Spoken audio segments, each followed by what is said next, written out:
दीपावली के दूसरे दिन की बड़ी अद्भुत महिमा है हमारे शास्त्रों में। जी हाँ, लोग दीपावली तो मना लेते हैं लेकिन दीपावली के आने वाले दूसरे दिन के बारे में नहीं जानते। बहुत सारे लोग इस विषय पर अनभिज्ञ हैं। तो आइए जानते हैं इस वीडियो में हम लोग। देखिए, दूसरा दिन जो होता है ना दीपावली का, उसे कार्तिक शुक्ल प्रतिपदा कहते हैं, अथवा तो इसको बलि प्रतिपदा भी कहते हैं। इसी दिन गोवर्धन पूजन भी होता है, इसी दिन अन्नकूट भी होता है और इसी दिन गौ क्रीड़ा भी होती है। तो देखिए, शास्त्रों में इस तिथि को वैष्णवी तिथि कहा गया है। जी हाँ, वर्ष में टोटल 3.5 शुभ मुहूर्त होते हैं ना, तो इसमें से एक शुभ मुहूर्त इस दिन पड़ता है, यानी दीपावली के दूसरे दिन। मान लीजिए आपको कोई भी मांगलिक कार्य करना हो, गृह प्रवेश करना हो, अथवा तो कोई नई गाड़ी खरीदनी हो, नया घर खरीदना हो, कुछ नए बिजनेस की शुरुआत करनी हो, तो यह तिथि सबसे उत्तम मानी गई है।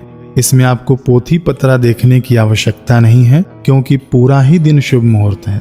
3.5 शुभ मुहूर्तों में से एक शुभ मुहूर्त। पुराणों में वर्णन है इस तिथि की महिमा का। ब्रह्मा जी बता रहे हैं कि इस दिन सुबह तिल का तेल लगाकर स्नान करना चाहिए।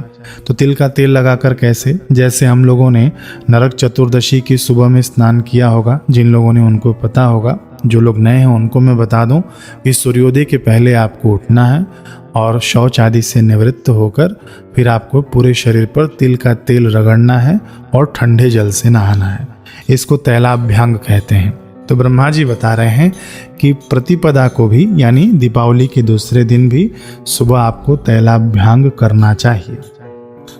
ब्रह्मा जी कहते हैं कि इस प्रकार से जो स्त्री हो या पुरुष तैलाभ्यंग करके, यानी तिल का तेल लगाकर जो स्नान कर लेते हैं और उसके बाद जो लोग पूजन करते हैं, उनका पूजन अक्षय हो जाता है।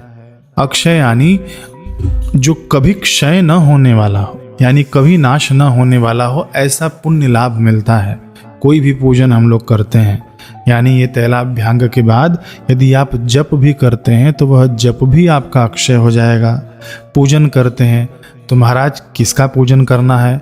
आप किसी का भी पूजन करिए, कोई भी देवी देवता को आप मानते हो, कोई भी आपके इष्ट देवता हो, उनका आप पूजन करेंगे ना तो सब अक्षय होगा। तो कैसे होगा? मान लीजिए कि शिव जी को हमने बेलपत्र चढ़ाया, तो शास्त्रों में जो वर्णन है कि बेलपत्र चढ़ाने से ये लाभ होगा, तो वह सभी लाभ आपको अक्षय होकर मिलेगा। आप किसी के भी उपासक हो, जिनकी भी आप उपासना करते हो, आप उनका इस प्रकार से पूजन जरूर करिएगा। प्रतिपदा के दिन जप वाले जप जरूर करें, खूब जप करें, ये सब अक्षय होने वाला है। अब ब्रह्मा जी आगे बता रहे हैं कि जो मनुष्य इस तिथि पर, यानी शुभ दिन में जिस रूप में स्थित होता है, उसी स्थिति में वह 1 वर्ष तक रहता है। इस बात को आप लोग समझिए कि आप इस दिन जैसे भी रहेंगे ना, प्रसन्न रहेंगे, दुखी रहेंगे, नाराज रहेंगे, खिन्न रहेंगे, है ना, अथवा तो भगवत उपासना में, भगवत चिंतन में मग्न रहेंगे, वह सब आपके भाव पूरे वर्ष भर को प्रभावित करने वाला है। ये ब्रह्मा जी बता रहे हैं। इसलिए यदि सुंदर, दिव्य एवं उत्तम भोगों को भोगने की इच्छा हो तो इस दिन मंगल में उत्सव अवश्य करें, यानी इस दिन आप पूरे दिन प्रसन्न रहने का प्रयास अवश्य करें। अब देखिए, इस दिन आपको शुभ दर्शन करने हैं। बहुत सारे शुभ दर्शन माने गए हैं, जैसे गौ का दर्शन शुभ दर्शन होता है ना, अश्व का दर्शन, गज का दर्शन, सोने का दर्शन, चांदी का दर्शन, गंगा जी का दर्शन, है ना, हीरे का दर्शन, दही का दर्शन, गौमूत्र का दर्शन, गाय के घी का दर्शन।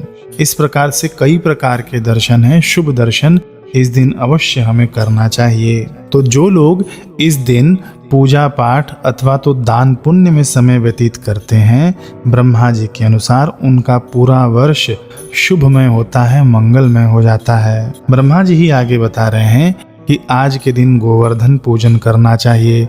लेकिन देखिए, गोवर्धन पूजन जो लोग शहरों में रहते हैं उनको गाय का गोबर कहाँ से मिल पाएगा? और आजकल तो देसी गाय भी लगभग लुप्त ही हुई हैं। जर्सी लोग पाल कर रखे हुए हैं, भैंस पाल कर रखे हुए हैं, तो ये बड़ा कठिन है। ये शायद इसीलिए तिथि त्यौहार पर्व रखा गया था, ताकि हमारे देशी गौ का संरक्षण हो। तो ब्रह्मा जी बता रहे हैं कि इस दिन गोवर्धन पूजन करना चाहिए। तो मैं एक सरल पूजन विधि, हो सकेगा समय मिलेगा तो मैं ले आऊँगा कि बिना गोबर के भी आप गोवर्धन पूजन कैसे कर सकते हैं। ठीक है, इसका मंत्र भी है गोवर्धन पूजन का शास्त्रों में, पुराणों में, जो ब्रह्मा जी ने स्वयं बताया है। वो भी अगर मैं पूजन का वीडियो बनाऊंगा तो उसके अंदर मंत्र भी बता दूंगा। अब आगे ब्रह्मा जी बता रहे हैं कि गोवर्धन पूजन करने के बाद आप सभी को भोजन कराएं। इस दिन आप उत्तम उत्तम पकवान बना के रखें, क्योंकि अन्नकूट भी है ना, भगवान श्री कृष्ण को भोग लगाया जाता है पकवान का इस दिन। तो आप उत्तम उत्तम भोग बनाएं और ब्राह्मण को, संतों को अथवा तो ज़रूरतमंद गरीबों को भी आप इस दिन खूब प्रेम से जिमाएं, क्योंकि यह सब आपका अक्षय होने वाला है। ब्रह्मा जी बता रहे हैं कि इस दिन आपको दूध नहीं पीना चाहिए। वैसे ब्रह्मा जी तो कह रहे हैं कि गौओं को नहीं दूहना चाहिए, लेकिन इसका भाव यही है कि आपको इस दिन दुग्ध पान नहीं करना चाहिए। तो हम क्या करें उस दूध का आप दही जमा लीजिए अथवा तो उसका पकवान बना लीजिए।